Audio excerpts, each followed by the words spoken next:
وسيبك بقى من كل اللي طلع وقال لك ايه، اصل الراجل كابتن حاطط رقم واحد زيزو. كابتن انت راجل ونجم كبير، لا يمكن اما يكون انا عندي لاعب فايق واقلص دوره ابدا، لا يمكن، وخصوصا لما يكون مدرب اجنبي.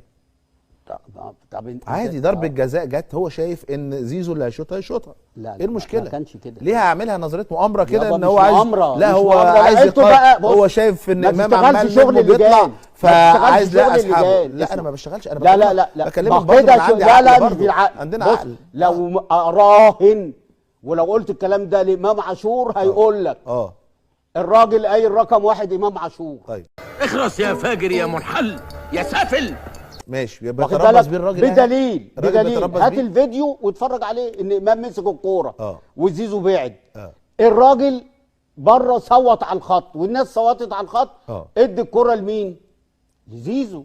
تمام. الراجل بيحب زيزو يعني عن امام؟ لا ما انا عايز افهم برضه، هم عايزين يفوقوا زيزو. ايه ده؟ طب وايه المشكله؟ هو زيزو مش فايق. ما ده برضه هو ده مش الملعب بتاعه. انا بص كابتن رضا انت لعيب كوره كبير يا عم، هتقول لي على نفسيات لعيب كبير، دي نفسيات انت مريت بيها وانا مريت بيها. سيبك من الاونطه دي. فلما تيجي انت تاخد مني ضربه الجزاء هقول لك ماشي. لما تيجي تغيرني وانا لسه عامل جون عالمي للعيب صغير ولسه بيحبي في النادي الاهلي، واخد بالك، وتيجي تطلعني بعدها بدقيقه ولا بدقيقتين. امال امك انت. ثالث حاجه، نجم المباراه في المباراه دي كان مين؟ امام عاشور.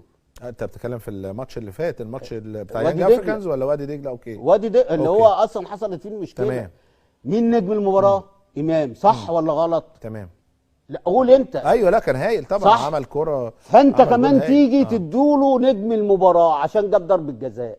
طب وانا اللي واخد الدنيا انا اللي جاب ضربه الجزاء. يا سلام، سلم على مخك البلالان يا بحر العلم يا ترعه المفهوميه يا فيلسوف الحمير.